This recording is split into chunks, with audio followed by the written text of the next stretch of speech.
Bonjour et bienvenue dans The Lost Game. Je m'appelle Shai et aujourd'hui je vais vous présenter une toute nouvelle chronique. Nouvelle chronique qui se chargera de fouiller dans les poubelles des plus grandes entreprises de jeux vidéo pour en ressortir les jeux qui ont été injustement annulés. Et aujourd'hui, on va commencer avec un jeu qui a fait bien des émules lors de son annonce à la Gamescom 2014. Vous êtes prêts?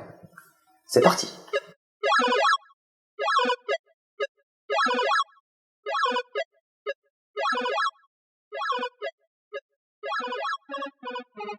Mais d'abord, un peu d'histoire. Si vous étiez dans une cave ou tout simplement pas né ces 15 dernières années, vous avez sûrement dû rater l'un des jeux qui vous faisiez vraiment chier dessus. Je veux évidemment parler de Silent Hill, sorti en France sur PlayStation en 1999. Il fut un peu un renouveau en son temps, aux côtés de Resident Evil et de Dino Crisis.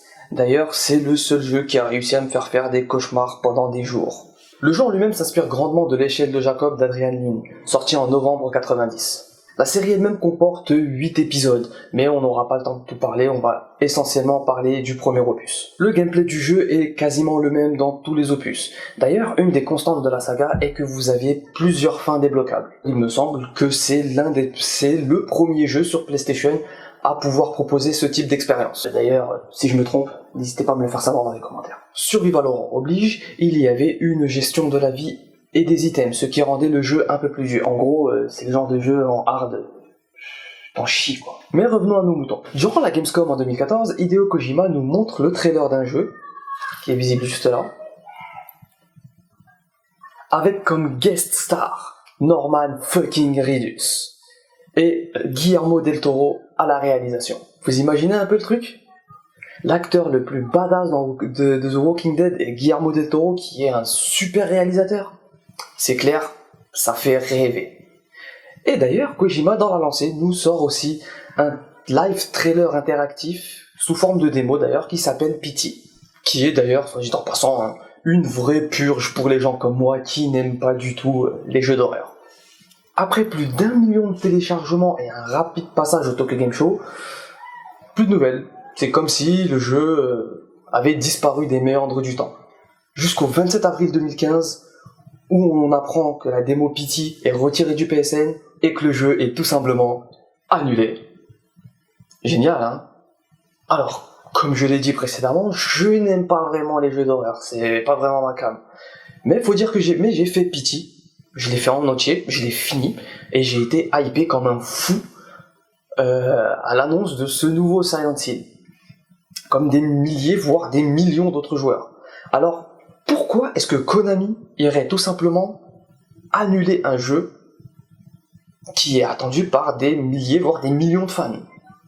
Malgré le fait que M. Kojima quitte Konami, cela ne suffit pas à annuler un jeu, et les raisons semblent encore obscures. Mais on sait que le divorce entre Kojima et Konami est consommé, et on peut commencer à avoir peur pour Metal Gear Solid 5 The Phantom Pain. Avec le retrait, puis le retour, puis encore le retrait du nom de Kojima et de Kojima Productions sur les jaquettes de MGS5, on peut avoir peur pour la qualité de ce jeu. Et le procès du Dr Canavero n'est en rien, bien que ce dernier semble être un hoax. On reparlera des hoax un peu plus tard. Norman Reedus et Guillermo del Toro aimeraient continuer le projet, comme ils l'ont déclaré sur Twitter. D'ailleurs, une pétition est en ligne sur change.org pour relancer le jeu. Bien qu'il n'y ait plus d'espoir, je dirais d'attendre et de voir l'E3 2016 pour voir si le jeu aura repris, avec M. Kojima ou non. Revenons à nos rumeurs. Un hoax a circulé ces derniers temps, parlant d'un échange d'emails entre un certain George Weidman et une source qui semble être interne à Konami. Bien que cela semble être une grosse rumeur, je vous conseille de prendre des pincettes. Pour faire court, cette conversation parle de Kojima Productions, qui n'est plus qu'une équipe parmi d'autres, et qui Kagemasa Kozuki, c'est dur à dire, Kagemasa Kozuki, le PDG de Konami, pétant les plombs en fusionnant toutes les équipes et voulant se concentrer uniquement sur le marché du jeu mobile. Et si elle dit vrai, des centaines de personnes risquent de se faire licencier, et pas seulement Kojima. Enfin, si vous voulez l'article en entier, vous le trouverez dans la description. En tout cas, le Kojima Gate est loin, voire même très loin d'être fini. Ça sera tout pour moi, merci d'avoir regardé cette vidéo, n'hésitez pas à partager la vidéo si vous l'avez aimée, ou si vous ne l'avez pas aimée d'ailleurs, faites-la partager. N'hésitez pas à mettre un pouce comme ça ou un pouce comme ça. N'hésitez pas à commenter cette vidéo. D'ailleurs, si vous avez des noms de jeux dont vous trouvez l'annulation injuste, n'hésitez pas à me le faire savoir dans les commentaires. Sur ce, prenez soin de vous et jouez aux jeux vidéo. Ciao!